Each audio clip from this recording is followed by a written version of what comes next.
All right. Good morning. Good morning. Good morning. So happy to be here. Happy to kickstart this next panel. So my name is Josette Bamudu. I am the Associate Vice President of Patient Health Innovation at Merck. We are proud to serve as a sponsor of this year's Health Equity Summit and be part of a community that is working to remove barriers and build a more inclusive healthcare system. So as part of that commitment, we're honored to help spotlight today's panel, Fact from Fiction, Healthcare Literacy, a conversation that gets to the heart of what it means to empower patients and communities through understanding and trust. At Merck, we believe that advancing health is built on pushing the bounds of innovation in science and medicine, and simultaneously ensuring that people understand and trust the care they receive. That requires us to lean into health literacy. Over the last few years, we've seen how rapidly health guidance and information can be misunderstood or, quite frankly, misinterpreted. So, in this environment, healthcare leaders have a responsibility not only to deliver care, but to engage people in ways that are transparent, inclusive, and grounded in facts. That means fostering spaces where patients can ask questions, where trust can be rebuilt, and where individuals feel empowered to make informed decisions about their health. So today's panel brings together leaders who are doing just that, from research, public health, and academia. Each of these speakers brings a unique perspective on how we can bridge the gap between science and understanding. So together, they'll explore what it takes to build healthcare literacy in a time of noise, misinformation, and shifting trust, and how we can move forward with empathy, evidence, and better communication. At Merck, we remain committed to supporting efforts that strengthen understanding and trust and ensure that every individual has the information they need to live healthier lives. So thank you. And with that, I'm going to hand it over to Chris to get us started. Thank you so much. Well, thank you, everyone. I'm Chris Sears. I'm a healthcare reporter with the Boston Globe, and really just stoked to be on the stage here with these three brilliant researchers, scientists. All three are giants in their field in terms of studying healthcare inequities and misinformation. I feel like we all feel that we're living in a period of a new era of misinformation around, all types of things, vaccines, autism. As we sit here today, I know of clinical trials for life-saving drugs that are being terminated for political reasons. And, I'd just like to dive right into this issue. Traci, you've done a lot of really groundbreaking research around the spread of misinformation, especially on social media.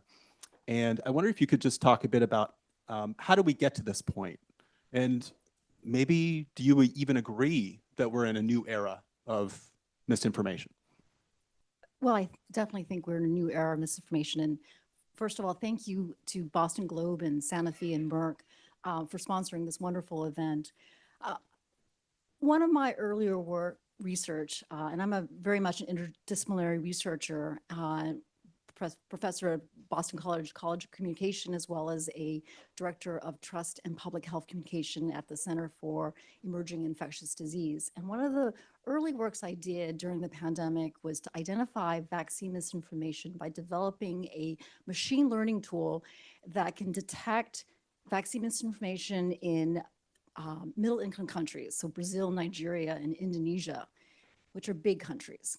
And we did that irrespective of languages. We can identify vaccine misinformation irrespective of languages very quickly. And we did that through the Hariri Institute of Computing. And we did that because at that time, there was very much a belief that if we can get ahead of misinformation, we could pre-bunk it, we can, increase vaccine uptake, have better public health outcomes. I don't think that's enough anymore. I don't think we can fact check our way out of a crisis of trust. We need to engage uh, the public. And for a very long time, health literacy was very much about making health information palpable for consumers, but that consumer model isn't particularly effective. We need to, it's not a one-way street. We need to engage, we need to listen, and we need participation from the public to really rebuild trust in science and to understand what science has done, what it can do. And, this is the 80th anniversary. I just learned this today, 80th anniversary where Vannerie Bush wrote the seminal pamphlet, the seminal article that led to the establishment of NSF. And he called science the endless frontier. And I think this is a time where we have an opportunity. This is the optimist in me. We have an opportunity to really engage the public in reimagining what Vannerie Bush thought about 80 years ago, which is that science is not done. There's still a lot to be done, a lot that we can all reap the benefits of. And I think it really starts with health literacy, moving from a consumer model, but to a model of participation and engaging with everyday people where they are, meet them where they are. Beautiful. Traci, and we should come back to that, what you just raised about the solutions and the strategies, I think at the end of this. Now, Stefanie, you have some firsthand experience with this issue of misinformation. You were, correct me if I'm wrong, but you were senior policy advisor on the White House COVID-19 response team. And I just wonder if you could speak to any kind of experiences you had on that team, maybe your thoughts on this issue of misinformation and how to address it. Well, thank you so much. And thank you all for being here and spending time with us today. This is such an important topic for us to be talking about for all the reasons that don't need explanation. So, as Traci and everybody said, thank you for hosting us, Boston Globe, Sanofi, Merck, everyone. So yes, interesting question. Let me start in a slightly different place and then I'll get to the answer about that specific experience. But with your broader framing around, are we in a new era of misinformation? I often say, like, people think we're in a misinformation crisis, but we're not, we're in an information crisis. And what do we mean by that? I bet there isn't a single person in the room today who isn't confused about what's happening in the news and what news to consume and what to read and how to organize your own information diet so you don't go crazy every day. This is true for all the people we're trying to talk to. And this is true for people our lives are busy and that are trying to sort of make ends meet every day. So it's very confusing. As we all know, technology has exploded. Where and how we engage with information has exploded. And what we see in that landscape is that it's very easy for us to focus on the misinformation because it's outrageous. And we also see a clear split that people on one side of the aisle think that is misinformation and the other way around. Now, obviously, there's facts and, this is not to negate the existence of facts or anything like that. But for a lot of things in our daily lives, right, it isn't so black and white. It is a lot more murky. And what people are trying to do on the internet and off the internet is making sense of things. And what we often see is that the experts are not there when we make sense of things.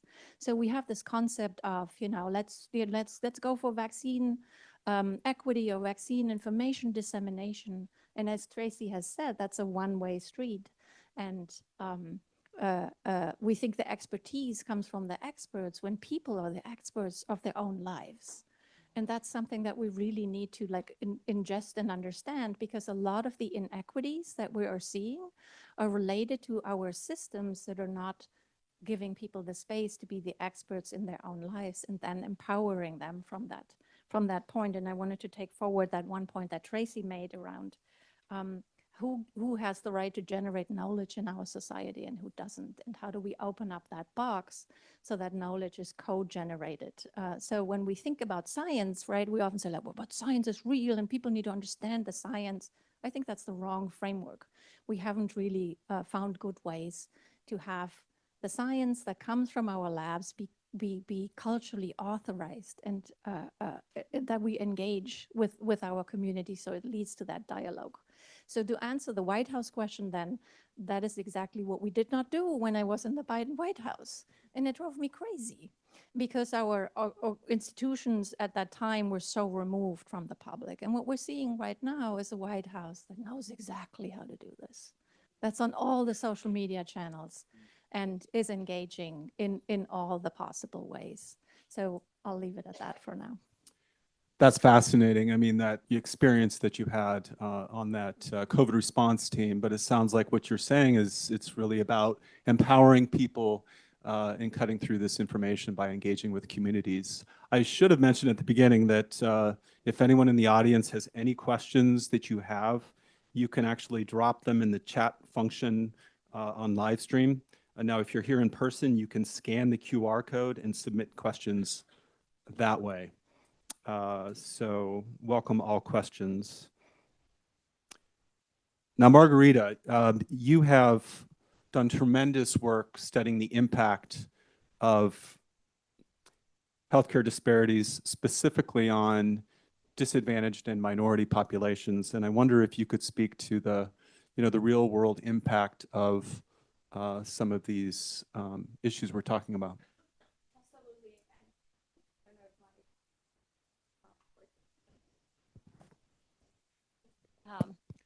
I want to say the same. I'm so grateful that people are here. The luxury of time is unbelievable here. So I wanted to say that, yes, working with communities, I have found that one of the biggest problems in all of this is that we don't have enough time to ask the questions when we go to healthcare. The time that we see a provider is so short. I do a lot of work on mental health and addictions. And it's very hard to get answers if you're not prepared and you go with a list of your questions and you get the time to really get the answers from those questions. So I think there's a problem in that gap of having enough time and training providers to tell you what they know and what they don't know. I think the expectations that we have of our providers are huge. I remember my sister suffered from Parkinson's, and I remember going to a visit with her, and she asked the provider, you know, there's this new drug that people are saying is off label, but that it really helps for Parkinson. And the provider was so humble that she said, let me look. She did a search and said, you know, there's no clinical trials yet of that drug. So it's really your decision if you want to try it or not. And she had an advanced condition. And so being humble of what we know and what we don't know and helping providers give that information, I think there has been a lot of crisis because we have not, one, co-designed interventions with our communities. We don't have the language for all our communities. Well, I think I do a lot of work on trying to bring clinical trials to people that are not English speakers. So doing it in different language, different cultures, different values, because I think here we're talking a lot about the science, but the science is very tied to the values you have. People tend to believe the science that partners with the values they have. So really trying to learn what are the values of people, and when people tell you they don't want a vaccine, trying to understand what's the underlying value that makes that person think that this is going to be bad for them. I think the issue of N of 1, I think now people really think that they might have something different, that they might be different. So the average of the clinical trials that we publish, it's the average of the population. But people are very concerned, would it work for me? And when you start asking questions about, well, I'm a woman, I have this age, is this going to work for me? It becomes a lot harder for science. So I think having the possibility of training people, the patients, to ask questions, to be organized when they go to a visit, with prioritizing what are the most important questions I need to get out of this visit, and really going there with those questions and asking for that time will change your complete experience in healthcare. So I'm going to stop there, but there's so much we can talk about. Thank you so much, Margarita. I mean, that is so similar to what Stefanie was talking about and Traci about empowering people. And one thing I love about this group is, they're not, just studying these issues. They've actually been working on concrete strategies for addressing them. And I wonder, Stefanie, building on what Margarita was just talking about, kind of what tools and strategies have you come up with for addressing some of these issues around misinformation? Yeah, thank you so much. So for example, we run an information navigator community of practice with people who work in nonprofit organizations in Rhode Island. We also have been running a trusted messenger network in Spanish-speaking diaspora communities in South Florida. And what that means is that you bring together people that help others navigate information. So this can be somebody at the YWCA, but it can also be the hairdresser. Or in Florida, we have somebody who runs a construction company, and he has a lot of employees that need help navigating these systems. What we do is two things. One is we do that listening. All of this has to start with listening. And we listen not by asking specific questions, pick answer A or B, because we can't know what should be in the answers. We say, what are you hearing from people each week? And what are some rumors that people are talking about? Well, first thing we find is 80% of what comes back from that is questions and concerns people have. Only 20% is in any way related to rumors or misleading information. So that's back to that iceberg analogy. So with that information, then we go back, in this case, in the Spanish-speaking communities, we found out that they mostly get their information from WhatsApp.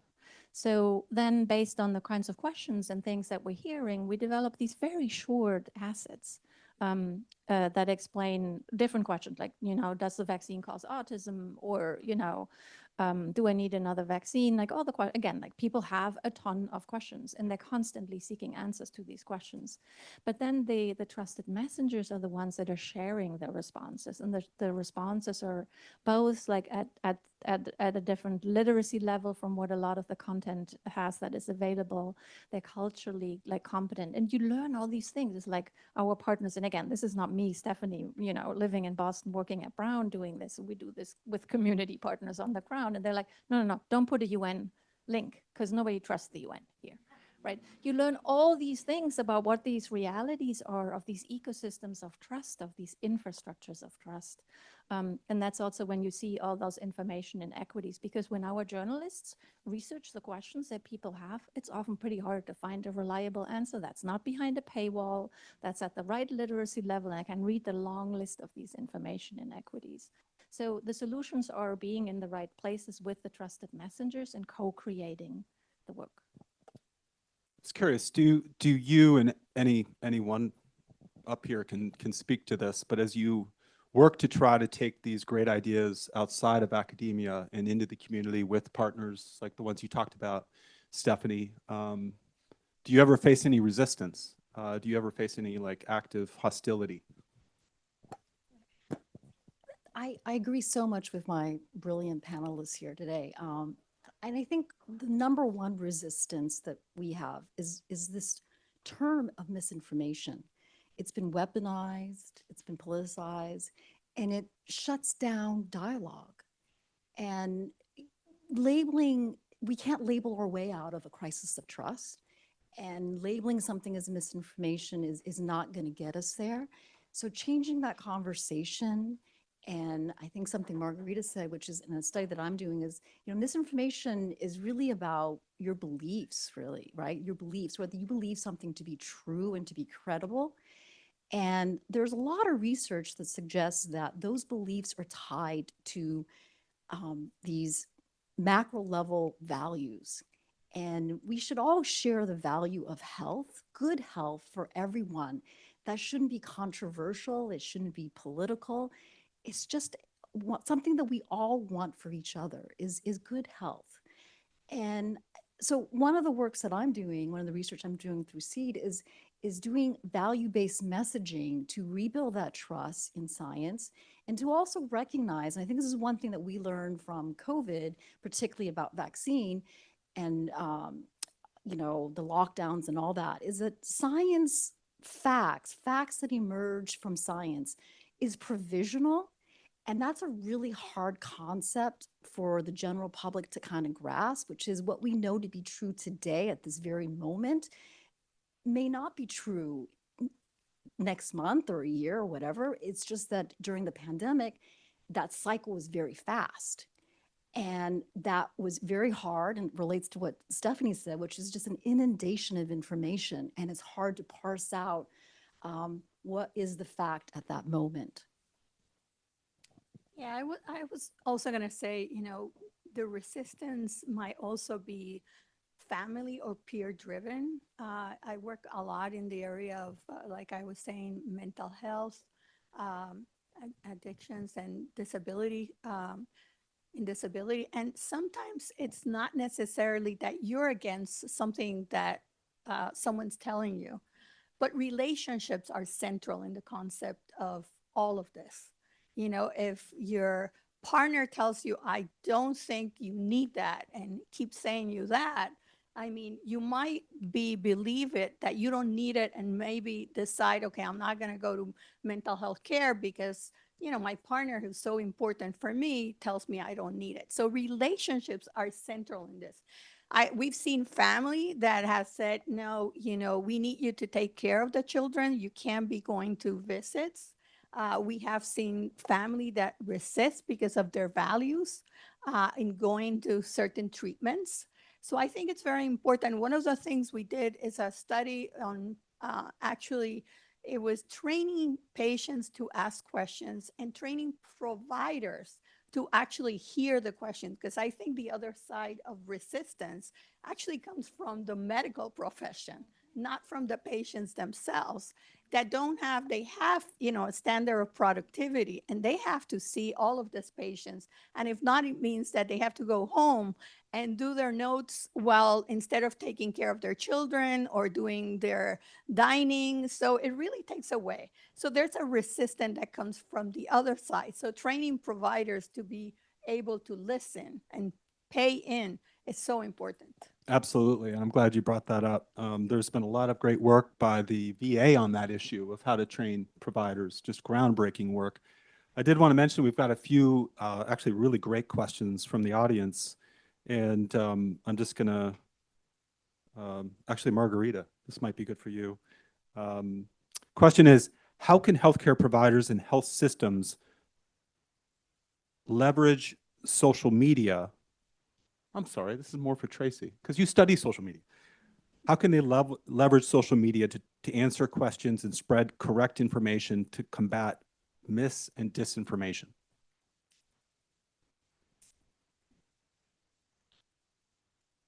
Particularly the Gen Zs, the millennials, they know nothing but a life of social media. And it's easy. It's easy to get news. It's easy to get information from just logging on to your social media, whether you're into TikTok or you're more on the professional side looking at LinkedIn.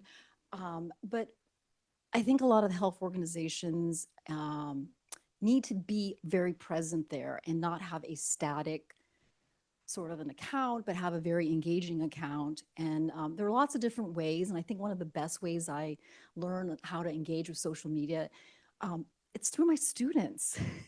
My students teach me a lot about how to engage in social media. They do takeovers. They have different ways of communicating a very complex topic, a very complex finding into 5 words, a soundbite, into clips that are merged into like a dance piece on TikTok or something. But I think we really need to engage this very young generation who know nothing but TikTok and social media, and really get them involved in how to create content that resonates across the board. Absolutely. Can I Sorry, did you want to add on that, follow Stephanie? up on that? Yes. All that and relationships trump facts every time. This is not about more content being flooded just with dissemination mindsets. So how do we build relationships online? Organizations can do it. It is harder. NOAA used to be a great example, not anymore. So having a sense of audience and humor and all those types of things. But more importantly, all of you know things. And if we go back to the sense-making idea from earlier, there's constantly, again, we launch something, we put something out, and then we disappear. But then people start discussing it. So devoting an hour a week on whatever platform you're comfortable in putting in some responses and responding to comments, it's really frustrating because all you see is, oh, now there are all these negative comments. For every negative comments, there's 1,000 people that see your information that are not engaging. 90% of people do not engage online. They just look and they see what you shared and they take that in. Absolutely. I think we have time for one more question, if that's all right. And this is pertaining to you, Margarita. So what are you doing to train the next generation of care providers to listen to what the client is saying and to be able to really help them with their problems? So one of the ways we are trying to train providers is, one, we have interventions. We have an intervention that's called Decide, and it's an intervention to actually train providers to really do decision-making in co-creation with the patient, which I think is so important. Because if you don't do things in co-creation with your patients, you know, they're gonna leave and go somewhere else. Two, I think we are doing a lot of work that has to do with having providers really go and understand the communities. Providers sometimes come as parachutes to a community, but don't get a chance to really get the sense of what's needed in the community. What are the important questions? So one of the things we are trying to do now more in this next study that we're doing is having community advisory boards that we show, like, this is what we're planning to do. This is how we think it should be done, but tell us what's missing from here, or tell us a little bit more. And getting providers to be part of the partnership with the community and the partnership with experts in the field that might have a lot of information, but are not really experts in the community, are not experts in what's happening in that context. Because here in Massachusetts, we have a lot of benefits, but context move from one place to the other, just a street over. And you're talking about a different context. You know, we talk a lot about, for example, in our trials about exercise. Well, if you had gone to that context, maybe you can go out after 6 at night to walk around. So that's where I think we should move. Fantastic. I really cannot thank you enough. Decide? Decide. I think I'm going to look that up, figure out how, how to promote that. Well, thank you so much. Tremendous, so much coherent intellect on this stage, and appreciate all of your thoughts and insights.